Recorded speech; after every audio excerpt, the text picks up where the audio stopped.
সকালবেলা উঠেছেন, ঘুম থেকে উঠলেন, উঠে দোয়া পড়লেন। কি দোয়া পড়লেন? আলহামদুলিল্লাহিল্লাযী আহিয়ানা বা'দা মা আমাতানা ওয়া ইলাইহিন নুশুর। মাশাআল্লাহ।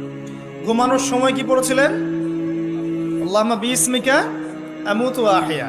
অথবা আরো কিছু আমল আছে আপনি করতে পারেন চাইলে, যেমন সূরা মুলক তেলাওয়াত করতে পারেন। ফজিলত, আপনাকে কবরের আযাব থেকে বাঁচানো হবে ইনশাআল্লাহ। আপনি আয়াতুল কুরসি তেলাওয়াত করতে পারেন। ফজিলত, সারা রাত একজন ফেরেশতা আপনাকে পাহারা দিবে ইনশাআল্লাহ। আপনি সূরা ফালাক, নাস, ইখলাস পড়ে ঘুমাতে পারেন এবং হাত দুটোকে একত্রিত করে ফু দিয়ে মাথা থেকে নিয়ে যতদূর পর্যন্ত হাত যায় মাসাহ করতে পারেন। ঘুমের মধ্যে আপনার কোনো সমস্যা হবে না ইনশাআল্লাহ। ঘুমের মধ্যে অনেক সময় প্রবলেম হয় না? দুঃস্বপ্ন দেখে মানুষ, ভয় পায়, অস্থির হয়ে পড়ে। অনেকে বলে বোবা ধরা, বলে না যে বোবায় ধরেছে, মানে আপনি চেতনা এসেছে কিন্তু আপনি নড়তে পারছেন না, এমন হয় না?